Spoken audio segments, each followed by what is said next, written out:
কৰোনাৰ সুযোগ লৈ দীৰ্ঘদিনীয়া তলাবন্ধ কৰি ৰখা কা বিৰোধী অসমীয়া ৰাইজক নিস্তব্ধ কৰি ৰাখিব নোৱাৰে বিজেপি চৰকাৰে। নিজা মাতৃভূমি ৰক্ষাৰ বাবে সদায় সজাগ অসমবাসী। আজি মাৰ্ঘেৰিটা সমষ্টিৰ লেখাপানী সৰ্বোদয় গাঁৱত ছাত্ৰ মুক্তি সংগ্ৰাম সমিতিৰ উদ্যোগত আৰু ৰাইজৰ সহযোগত কৃষক নেতা অখিল গগৈ ধৈৰ্য কোঁৱৰৰ উন্নত চিকিৎসা আৰু মুক্তিৰ লগতে কা আন্দোলনৰ সকীয় নিৰ্দেশ পথ অৱৰোধৰ দ্বাৰা এক প্ৰতিবাদী কাৰ্যসূচী ৰূপায়ণ কৰা হয়। এই কাৰ্যসূচীত অংশগ্ৰহণ কৰে ডিব্ৰুগড় বিশ্ববিদ্যালয়ৰ সাধাৰণ সম্পাদক ৰাহুল চেত্ৰী, সৰু টাই আহোম ছাত্ৰ সন্থাৰ পাটকাই আঞ্চলিক সমিতিৰ সভাপতি তিলেশ্বৰ গায়ন, সৰু টাই আহোম ছাত্ৰ সন্থাৰ কোমচাই লাচিত শাখাৰ সভাপতি উমাকান্ত বৰগোহাঁইৰ লগতে ছাত্ৰ মুক্তি সংগ্ৰাম সমিতি তিনিচুকীয়া জিলা সমিতিৰ সদস্য লক্ষীন্দ্ৰ গগৈ।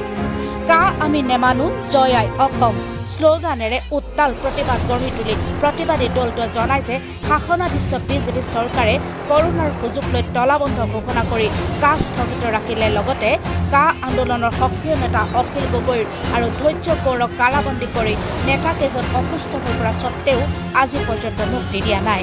সেয়ে ছাত্ৰ মুক্তি সংগ্ৰাম সমিতিৰ প্ৰতিবাদী দলটোৱে চৰকাৰক নিৰ্বাচনৰ পূৰ্বে অখিল গগৈৰ লগতে তেওঁৰ সতীৰ্থ নেতাকেইজনক উন্নত চিকিৎসাৰে সুস্থ কৰি মুক্তি দিবলৈ দাবী জনায়। চৰকাৰে যদিহে অখিল গগৈকে ধৰি যিসকল নেতাক কাৰাবন্দী কৰি ৰাখিছে সেইসকলক অতি সোনকালে মুক্তি নিদিয়ে আগন্তুক নিৰ্বাচনত ৰাইজে বিজেপি চৰকাৰক বিদায় দিব বুলি হুংকাৰ দিয়ে। অসম অৰুণাচল সীমান্তৰ পৰা আমি এটা কথাকে স্পষ্ট ভাষাৰে ক'বলৈ বিচাৰিছোঁ, দমন নীতি ভ্ৰষ্টাচাৰী চৰকাৰত যি চৰকাৰে অসমীয়া জাতি অসমীয়া আৱেগ অনুভূতিক বুজি পোৱা নাই। আমি অসমীয়া ৰাইজে থলুৱা জনগণৰ মাজৰ পৰা আমাৰ স্পষ্ট মত যে আমি কা মনা নাই, আমি কা কেতিয়াও নামানো। সেই প্ৰাণ থকালৈকে সেই তেজ বিনু থকালৈকে আমাৰ সংগ্ৰাম চলি যাব। আৰু যি দমন নীতি অত্যাচাৰ মাৰ কান্দন বুজি নোপোৱা এজন ঘৰৰ সন্তানৰ কান্দন বুজি নোপোৱাকৈ অখিল গগৈ দেৱকে ধৈৰ্য কৰা যি ধৰণৰ দমন নীতি অত্যাচাৰ অযথা অযুক্তিকৰণ যি গোচৰ জাপি দিয়া হৈছে এই গোচৰক আমি কোনো কাৰণে মানি ল'ব নোৱাৰোঁ। অখিল গগৈ অসমীয়া সন্তান হয়, অসমীয়া সাহসী সন্তান হয়। এই অখিল গগৈ অসমীয়া সাহসী সন্তানক আপোনালোকে কোনো কাৰণতে দেশদ্ৰোহী বুলি ক'ব নোৱাৰে, জাতিদ্ৰোহী বুলি ক'ব নোৱাৰে। যদি আপোনালোকে অখিল গগৈ ডাঙৰীয়াক দেশদ্ৰোহী আৰু জাতিদ্ৰোহী বুলি ক'বলৈ বিচাৰিছে, আমি অসমীয়া জনগণে ক'ব বিচাৰিছোঁ, আমি অসমীয়া ছাত্ৰ সমাজে ক'বলৈ বিচাৰিছোঁ, অসমীয়া আইৰ আজি তাৰিখৰ নায়ক হৈছে অখিল গগৈ। অখিল গগৈ কোনো কাৰণতে আমাৰ কাৰণে উগ্ৰপন্থী হ'ব নোৱাৰে। আপুনি অখিল গগৈ উগ্ৰপন্থী যিমানেই কৈ থাকিব, আমি অখিল গগৈ ইমানেই জাতীয় নায়ক বুলি কৈ থাকিম।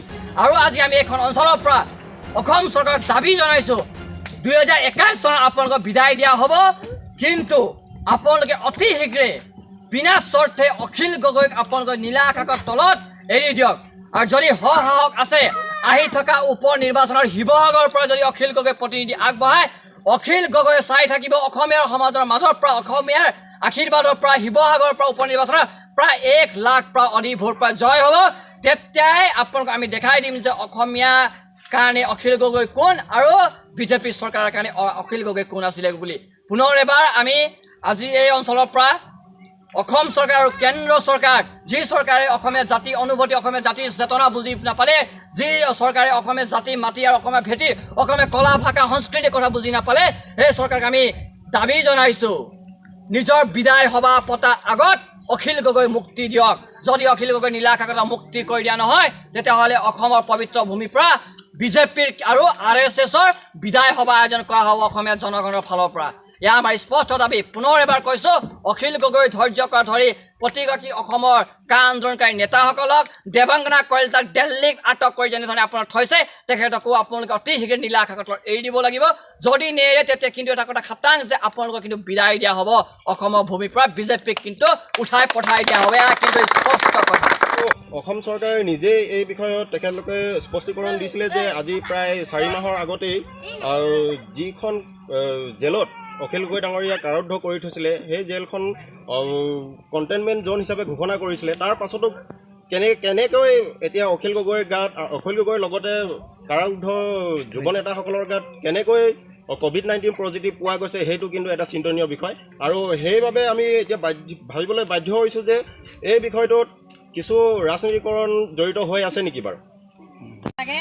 মাকে ফটো এখন লৈ পিনে প্ৰতিবাদ কৰি আছে, মোক বৰ বেয়া লাগিলে, কান্দি গৈছোঁগৈ মই। অখিল গগৈ সোনকালে বিনা স্বাৰ্থে মুক্তি দিয়ে যেন, আৰু ল'ৰাটো জ্বৰ উঠি গৈছেগৈ, যাতে আপোনালোকে মুক্তি দিয়ক। সৰ্বানন্দ সোণোৱালক অনুৰোধ কৰিছোঁ অতি শীঘ্ৰে মুকলি আখৰলৈ তললৈ উলিয়াই দিয়ে যেন।